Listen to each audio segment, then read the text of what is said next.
Bonjour, chers amis. Il me fait plaisir de vous accueillir aujourd'hui à cette émission de Foi et Télévision chrétienne. Nous sommes gâtés aujourd'hui. Nous avons avec nous un conférencier qui va nous présenter son thème « Restez en tenue de service et tenir votre lampe allumée ». Accueillons chaleureusement l'abbé Boniface Moillet. Bonjour, chers téléspectateurs. Ce matin, je voulais partager avec vous le thème, notre thème, ce n'est pas le thème de l'abbé Boniface. Restez en tenue de service, gardez vos lampes allumées. Tout à l'heure, la chorale venait de nous chanter « Feu sur ma parole ». N'oublions pas que depuis un certain temps, l'Église ou la liturgie nous invite sans cesse à nous enraciner dans cette parole pour que nous devenions nous-mêmes parole vivante, parole de Dieu. Ce matin, j'aimerais effectivement pour ouvrir ce temps de méditation, j'aimerais parler, ce grand pèlerinage, sur un miracle. On va rentrer dans un miracle que l'Église nous a proposé dans les textes bibliques que nous lisons, que nous méditons tous les jours. La grande question pour notre thème, rester en tenue de service, gardons nos lampes allumées, s'articule autour du comment rester en tenue de service et comment garder nos lampes allumées. Pour éviter des discussions philosophiques, pour ne pas chercher le pourquoi, restons dans le comment.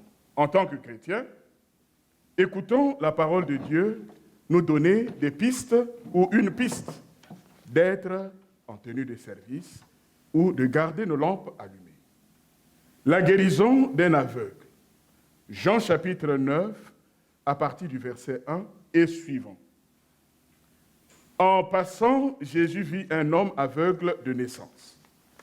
Ses disciples lui posèrent cette question, « Rabbi, qui a péché pour qu'il soit né aveugle, lui ou ses parents ?»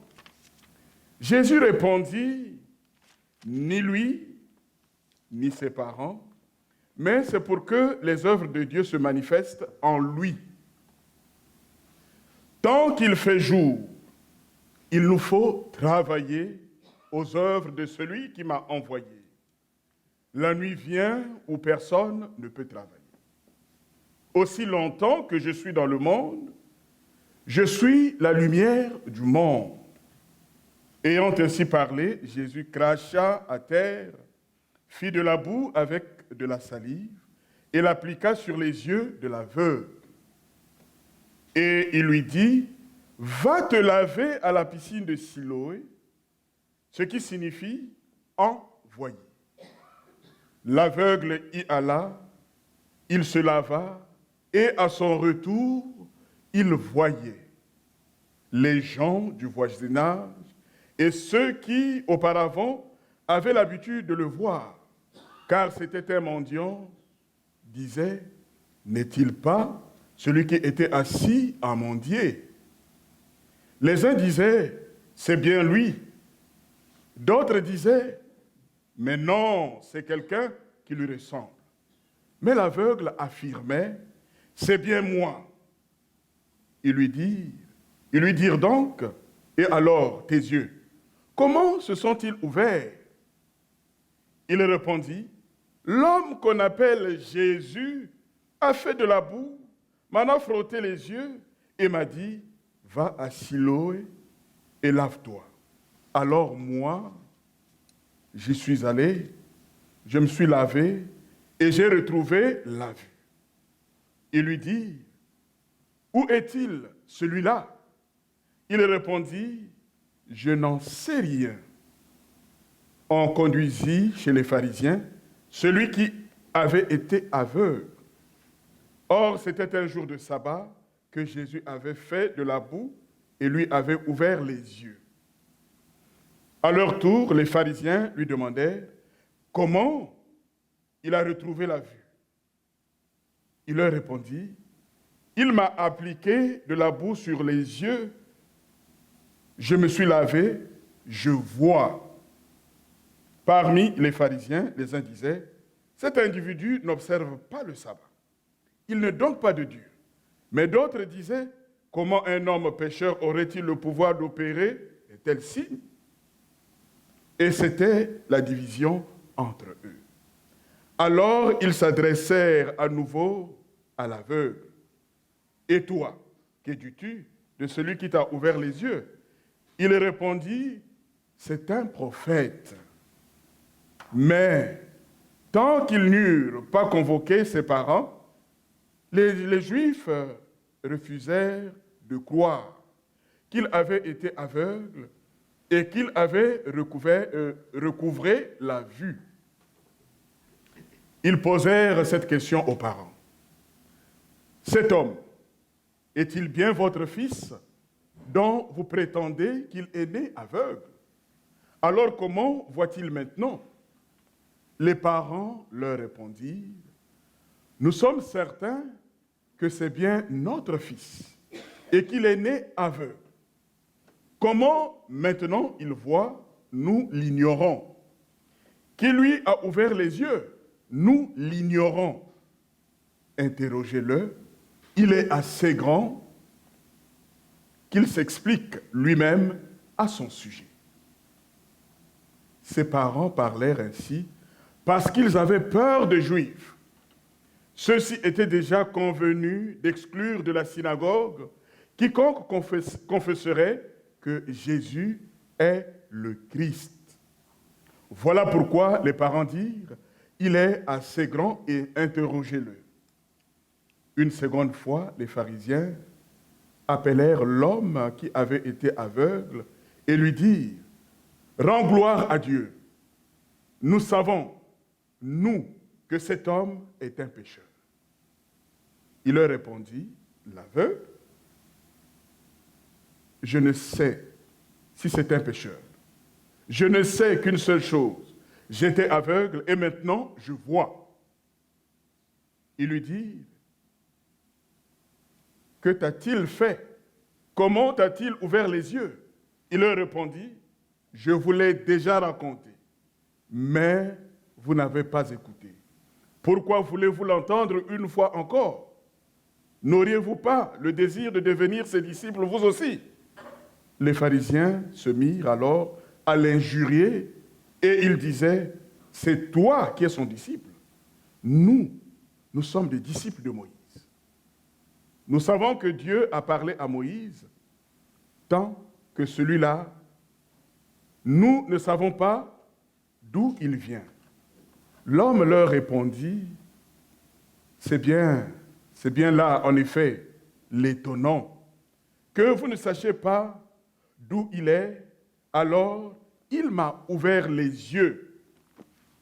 Dieu, nous le savons, n'exauce pas les pécheurs. Mais si un homme est pieux et fait sa volonté, Dieu l'exauce. Jamais on a entendu dire que quelqu'un ait ouvert les yeux d'un aveugle de naissance. Si cet homme n'était pas de Dieu, il ne pourrait rien faire. Ils ripostèrent, tu n'es que péché depuis ta naissance et tu viens nous faire la leçon. Et ils le jetèrent dehors. Jésus apprit qu'il avait chassé. Il vint alors le trouver et lui dit, crois-tu, toi, au Fils de l'homme? Et lui de répondre, qui est-il, Seigneur, pour que je croie en lui? Jésus lui dit, eh bien, tu l'as vu, c'est celui qui te parle. L'homme dit, je crois, Seigneur.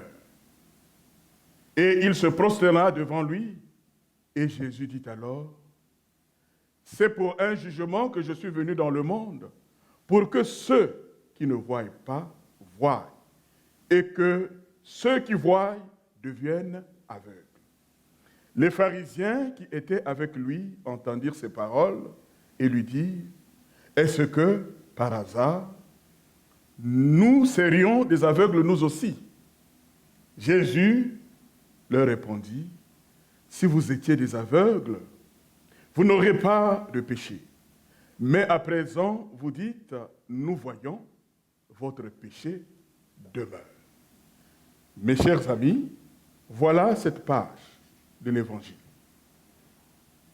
Jésus qui rencontre un aveugle. Le sacrement de la rencontre. Un aveugle né de naissance. Quelque chose se passe. Depuis sa naissance, ni lui, ni ses parents ont péché, mais voilà, il est quand même aveugle. Il n'a pas reçu la lumière. Jésus opère une récréation, la nouvelle création. L'aveugle reçoit l'onction de la lumière. Lui qui était dans les ténèbres, imaginons-nous aujourd'hui, quand on perd les yeux, on ne peut même pas se réaliser, on ne peut même pas vivre. Mais au contact avec le Seigneur, l'aveugle reçoit l'onction de la lumière, il renaît à la lumière. Il est envoyé pour porter cette lumière. Nous le voyons tout à l'heure. Mais sa guérison pose question. Les gens discutent autour de cette guérison. La guérison a été faite un jour du sabbat. Jésus est donc un pécheur, selon les pharisiens. Comment peut-il opérer de tels signes? De grandes questions. Les parents qui ont peur, leurs paroles se bloquent devant les Juifs. Ils ne veulent pas prendre parti. L'aveugle guéri est témoin de sa propre guérison et de celui qui l'a guéri. Sa rencontre avec le Seigneur. Il en vient à faire la leçon aux pharisiens. Nous venons de l'entendre. Si Dieu l'a écouté, c'est donc qu'il n'a pas péché en n'observant pas le sabbat. L'aveugle guéri précède les croyants dans la foi au Fils de l'homme. Mais les pharisiens qui croient voir ne voient rien de ce qui est en train de se passer. Ils sont aveugles parce qu'ils croient voir. Restez en tenue de service, gardez nos lampes allumées, que le Seigneur nous accompagne tout au long de cette démarche de foi. De par notre baptême, nous sommes tous appelés à proclamer à temps et à contre-temps que Jésus est Christ et Seigneur. C'est pourquoi Foi et Télévision Chrétienne vous invite à faire parvenir votre don à l'adresse indiquée à l'écran. Nous vous remercions de votre grande générosité et de vos prières.